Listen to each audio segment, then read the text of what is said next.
Sonic Generations Remastered is a rumor that I actually was kinda skeptical about. But then more leakers like Zippo came out and said yes, it's real and gave details about it.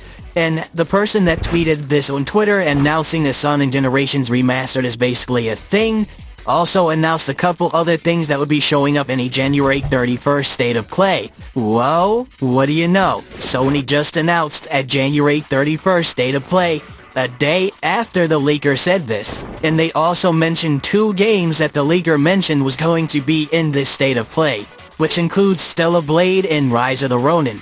So that means, guys, Sonic Generations Remastered is basically confirmed and we're gonna see it on January 31st. But if you're new to the channel, make sure to hit the subscribe button and hit the like button so that way you don't miss more videos like this and this quick news. So, I'm gonna give my thoughts on Sonic Generations Remastered. Well, first off, it's crazy that this is even real and it's announced and, well, not announced, but leaked announced, and it turns out it's actually probably gonna be a real thing because of this. So that kinda makes me wonder what else does Sega have up their sleeve, because we know they're potentially working on a Sonic and Shadow game, and then we're getting Sonic Generations Remastered all within the same year, and then of course to tie into the Sonic Movie 3 later, so they're really going hard with their yearly Sonic planner. Every 2 years they're having banger games come out. So that makes me wonder what the future of Sonic's gonna look like leading up to Frontiers 2. It seems like they don't want to leave us hanging for years and years until that next big game comes out. So I'd say expect even more games that come out like that. We could even see games like Sonic Adventure 1 and 2 remakes before we even reach a Frontiers 2 at this rate.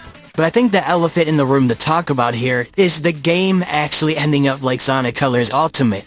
I really hope that Generations Remastered is handled in-house because I don't really want to see another Colors Ultimate situation. I don't want to see them destroy the original fidelity of the game and change it so much to where things look bad, and then they also have so many bugs and glitches because it's mishandled. Blind Squirrel Studios is the ones that handled that port, and I want to see Sega actually handle their own port and add cool stuff to the Sonic Generations that would actually enhance the game. But of course, the notorious leaker Zippo also hopped on this leak and gave details such as proclaiming that Shadow would be playable, and the console versions will run at 60 FPS with 4K, and it's going to be from the ground up running on Hedgehog Engine 2, and apparently Sega has a very strong mandate to improve the quality of Sonic remasters, so no more Colors Ultimate. And then they're saying it'll release around Sonic's birthday. So one thing I'll say about Zippo this time is he kind of piggybacked and jumped onto this leak this time without actually really being the leak provider, but he just gave more details about it.